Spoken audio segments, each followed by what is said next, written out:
Church leaders are expected to stand side by side in unity. But what unfolds when one influential bishop decides to sever ties with another? In a shocking twist, Bishop Henry Fernandez has finally broken his silence. Following the controversial dismissal of Bishop Joel Tudman, the truth Fernandez shared has left congregations stunned, insiders whispering, and the Christian community deeply divided. Stay locked in, because what you're about to hear could completely change how you view this entire situation. This isn't just a matter of two church leaders, it's about loyalty, power, and the hidden battles that take place behind the pulpit. For years, the names Bishop Henry Fernandez and Bishop Joel Tudman carried weight across faith communities nationwide. They had long been seen as voices of authority and spiritual direction. But when Fernandez suddenly made the bold and controversial choice to part ways with Tudman, the silence that followed only fueled speculation. People were left wondering, was this about doctrine, leadership style, or was there something much deeper unfolding behind closed doors? Today, we're breaking down everything you need to know about this fallout. You'll hear the full timeline of events, the shocking reactions from church members, and the very statements that many believe reveal the truth behind their fractured relationship. And trust me, you won't believe what Henry Fernandez finally came out and said. It was something no one anticipated. So buckle up, because this isn't just another church disagreement. This is where reputations are tested, influence is challenged, and hidden truths are finally brought to light. But before we dive headfirst into the controversy, we first need to understand who Bishop Joel Tudman is and why his name holds such weight in the church world. Tudman wasn't just another preacher trying to make it onto the big stage. He was bold, passionate, and carried an energy that connected with people on a personal level. His style of preaching fused modern-day relevance with timeless biblical truth. And it was this gift that caught the eye of influential church leaders everywhere. Over time, Tudman became recognized as a rising star, someone uniquely able to bridge the gap between younger believers and traditional church audiences. His social media following exploded, his sermons went viral, and his reputation spread far beyond his own local congregation. For many, Tudman represented the future of the church, innovative, charismatic, and unafraid to bring real-life struggles to the pulpit. Then there was Bishop Henry Fernandez, a man whose decades of ministry experience had already earned him a solid reputation. Fernandez wasn't just known as a preacher, he was respected as a leader who understood the difficult complexities of shepherding large congregations. Admired for his resilience, he was viewed as someone who had weathered the highs and lows of church leadership. The bond between these two leaders seemed powerful. Fernandez brought credibility and wisdom, while Tudman brought fresh energy and innovation. Together, they looked like a bridge between generations, a partnership many believed could redefine the direction of the modern church. Congregations were excited, and whispers among insiders suggested this was the start of a new era for both men. But here's where things really get interesting. While on the outside the partnership appeared strong, not everything behind the scenes was as flawless as it seemed. In private, people began to notice small fractures, differences in vision, ministry style, and overall approach. At first, these differences were brushed aside as the kind of normal disagreements that come with strong personalities working together. Yet over time, those small cracks widened into something much bigger, eventually leading to a very public fallout. And this is where we reach the center of the controversy, because what began as a promising partnership didn't just quietly dissolve. Instead, it unraveled in a way that shocked many, leaving Fernandez with no choice but to break his silence. But what exactly triggered this split? That's when the story takes its dramatic turn. The downfall wasn't instant. At first glance, Bishop Henry Fernandez and Bishop Joel Tudman seemed perfectly united. They shared stages, exchanged public words of encouragement, and looked aligned in their vision for ministry. But for those paying close attention, subtle changes in their relationship began to surface. Whispers from church insiders spoke of disagreements about leadership direction. Tudman, with his younger, modern approach, leaned into bold and innovative methods, strategies that resonated with younger congregations and digital audiences. Fernandez, on the other hand, with decades of ministry experience, leaned toward tradition, stability, and a structured model of leadership. Neither perspective was necessarily wrong, but those differences quietly fueled tension, and it wasn't just about style, it was about influence. Tudman's growing popularity began to overshadow Fernandez in certain circles. Members who once hung on Fernandez's every word now found themselves drawn to Tudman's passionate delivery and relatable storytelling. It was the kind of natural shift that often happens during leadership transitions. But for Fernandez, it may have felt like a direct threat to the legacy he had spent decades building. Then came the breaking point. Reports suggest that behind the scenes, conversations grew heated. Tudman was allegedly pushing for more independence, while Fernandez was said to want tighter control over the ministry's direction. These behind-the-scenes disagreements escalated until the unthinkable happened. Bishop Joel Tudman was suddenly and publicly removed from his position. The announcement sent shockwaves through church communities, especially for those who admired both leaders. For many, it was nearly impossible to comprehend.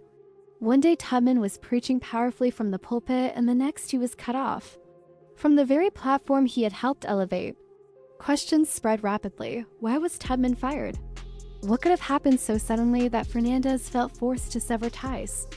The silence that followed was deafening. Neither Fernandez nor Tudman initially addressed the matter in detail, leaving a wide-open space for speculation. Some pointed to power struggles. Others suggested financial disputes. And a few whispered about personal conflicts that had been simmering beneath the surface for years, all without a clear explanation. Rumors quickly filled the silence, and the controversy grew larger with each passing day. For Fernandez, removing Tudman from his position was more than just a leadership move, it was a public declaration. It signaled to everyone that whatever had been unfolding behind the curtain was serious enough to dismantle what once appeared to be a solid alliance. But here's the twist: Fernandez didn't rush to explain himself. Instead, he chose to remain quiet. That silence only poured fuel on the fire, leaving many to wonder if he was concealing something or struggling to craft the truth in a way that wouldn't damage his reputation. And so, for months, that's exactly how things stood. A dismissed bishop, a silent leader, and a storm of unanswered questions that kept growing louder. But silence can't last forever. Eventually, Fernandez could no longer avoid addressing the issue. And when he finally decided to speak, what he revealed left everyone caught off guard. After weeks of speculation, whispers, and mounting tension within church circles, Bishop Henry Fernandez did something many thought he would never do. He confronted the controversy directly. For a man whose entire career had been built on careful leadership and measured words, this moment was a calculated risk. His silence had already allowed rumors to spread too far, and it became obvious that the longer he remained quiet, the more control he would lose over the narrative. When Fernandez finally broke his silence, his words weren't casual or impulsive.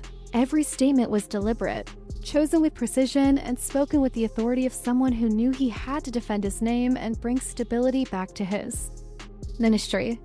Rather than feed into gossip or sensationalism, Fernandez framed the firing of Bishop Joel Tudman as a necessary leadership move. According to him, the decision had less to do with personal animosity and everything to do with vision and structure. He acknowledged there were clear differences in leadership direction, and those differences had grown so large that the two men could no longer operate under the same roof.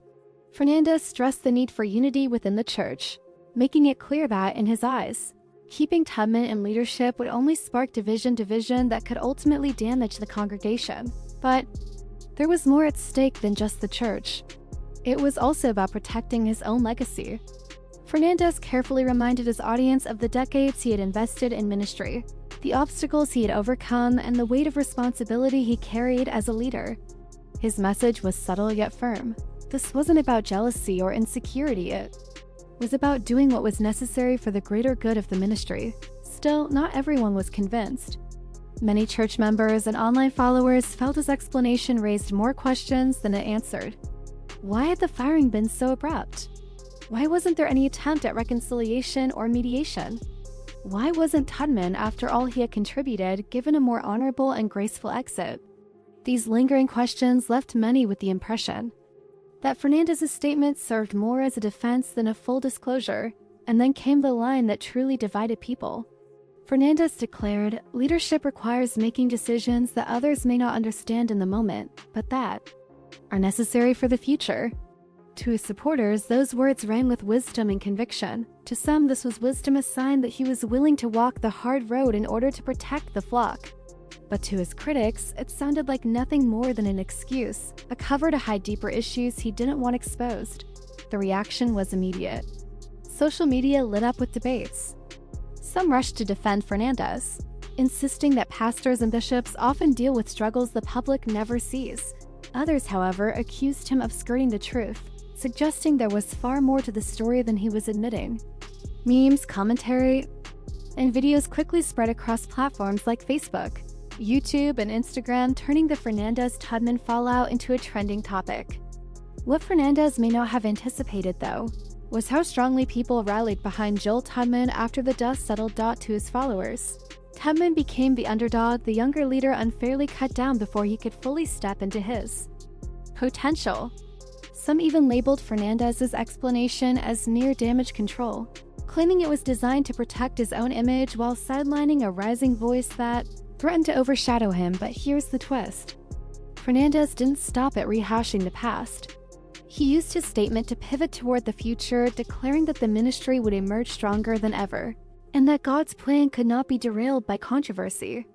In other words, he sought to transform the story from one of scandal into one of strength. Still, even with all the careful wording, one thing became clear: this wasn't the end of the story. Fernandez had spoken, but the divide was already established. Supporters of Tudman remained unconvinced, and while Fernandez's reputation was still intact with some, in the eyes of many it had taken a noticeable hit, and this leads us into the next chapter of the controversy, because once Fernandez broke his silence, the spotlight immediately shifted. All eyes turned toward Bishop Joel Tudman. Would he remain quiet, or would he clap back with his own side of the story? For weeks, Tudman had chosen silence. He refused to add fuel to the fire or feed speculation. To some, that silence was a mark of maturity, proof he was choosing peace over conflict. To others, however, it looked like strategy. They believed he was simply waiting for the perfect moment to reveal his truth, and then it happened. Tudman finally spoke. But unlike Fernandez's carefully measured and official statement, Tudman's response carried a completely different tone. It felt raw, deeply personal, and straight from the heart. Rather than frame the fallout as a mere leadership disagreement, Tudman spoke vulnerably. He admitted the pain of being removed so abruptly, thanked those who stood with him, and without naming Fernandez directly, hinted that the version of events people had been given was far from the full truth. He made statements like, "Sometimes doors close not because of failure, but because God is redirecting your steps." Words like these comforted his followers, but also sparked even greater curiosity. Was he implying Fernandez had wronged him? Was he subtly suggesting the firing was unjust? While Tudman never launched a direct attack, his words carried layers of meaning, and his audience caught every single nuance. The reaction was explosive. Supporters flooded his social media with encouragement, hashtags with his name trended, and many began labeling him a victim of church politics. For those already suspicious that Fernandez acted out of insecurity or fear, Tudman's heartfelt words felt like confirmation. But here's where it gets really interesting. Not everyone was fully convinced by Tudman's side either. Some critics argued that his words were vague, wrapped in spiritual language that dodged direct answers. If you're truly innocent, why not just tell the whole story?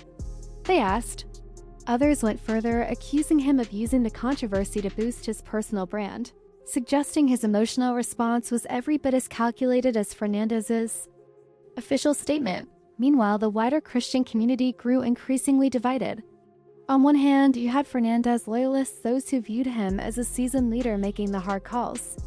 On the other, you had Tudman supporters who rallied around the idea of a young leader being silenced before his time.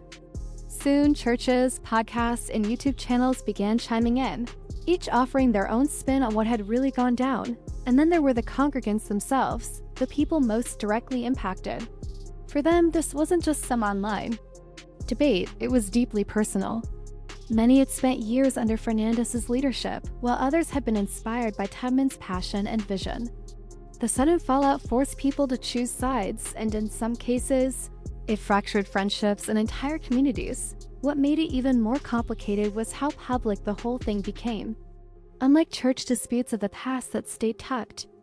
Behind closed doors, this one played out in real time, fueled by social media and constant commentary. Every word spoken by either leader was dissected, analyzed, and turned into content for the world to consume. What started as an internal leadership decision had now spiraled into a full-blown public scandal. And yet, despite all the statements made, one thing still felt missing: the full truth. Fernandez insisted it was about leadership differences. Tudman spoke of redirection and closed doors, but neither offered the kind of clear, detailed explanation that people were desperate to hear. That lack of clarity only made the controversy swell even bigger. And here's the shocking twist: both men may have thought their statements would calm the storm, but in reality, they only stoked the fire. The more they spoke, the more divided people became. And as tensions mounted, one question rose above all others: was this truly about vision and leadership? Or was there something much deeper hiding in the shadows? Because in the church world, stories like this often have two sides: what's said publicly and what people whisper privately. And while Bishop Henry Fernandez and Bishop Joel Tudman tried to keep their statements polished and professional, behind the scenes, an entirely different story began to circulate. Church insiders started leaking details that painted a far messier picture. According to some, the fallout wasn't simply about leadership vision, as Fernandez had suggested. It was about influence, control, and the fear of being overshadowed. With Tudman's rising popularity, he was allegedly becoming the face of the ministry in ways Fernandez hadn't anticipated. Younger members resonated with Tudman's energy and authenticity, while Fernandez's traditional approach, though respected, didn't always spark the same excitement. To many observers, it looked less like a battle over vision and more like a battle of egos. That wasn't the only rumor circulating. Whispers of financial disputes also began to spread. Some claimed there were disagreements over how resources were being managed and distributed.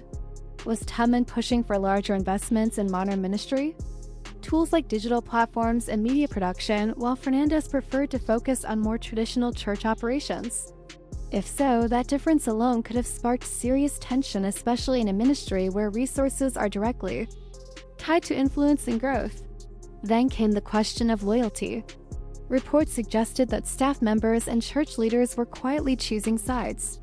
Some gravitated toward Tudman, inspired by his bold and forward-thinking leadership, while others remained fiercely loyal to Fernandez, unwilling to question the man who had guided them for decades. This behind-the-scenes division may have created an atmosphere of mistrust, making it nearly impossible for both bishops to continue serving together. And we can't ignore the elephant in the room: pride. In the world of high-profile ministries, pride can drive people forward, but it can also tear everything apart. When two strong personalities collide, even small disagreements have the potential to erupt into full-blown conflicts. Both Fernandez and Tudman were known for their confidence, conviction, and strong leadership abilities. But what happens when neither man is willing to step aside? When both are convinced they're right? That's when alliances shatter, and once broken, reconciliation becomes almost impossible. The rumors didn't end there. Some voices within the community hinted at deeper, more personal conflicts. They weren't directly spoken of, but alluded to through cryptic comments, vague references in sermons, or subtle online posts. True or not, one thing was certain: people were reading between the lines. Every hint, every nuance became fuel for even more speculation. And at that point, the story took on a life of its own. It was no longer just about Fernandez and Tudman. It had become a mirror reflecting bigger struggles within the modern church. How can established leaders hand the torch to the next generation without feeling threatened? And how can younger voices rise without being accused of disrespecting those who came before them? These were the questions people started asking, and the Fernandez-Tudman fallout quickly became the perfect case study. But perhaps the saddest part was this: while both leaders tried to press forward with their respective ministries, it was the congregation, the people caught in the middle, who were left to pick up the pieces. Some felt disillusioned, questioning whether their leaders were more concerned with power than with serving God. Others doubled down on their loyalty, convinced that their chosen bishop was the one in the right. The divide only deepened, and the chances of reconciliation grew more distant than ever.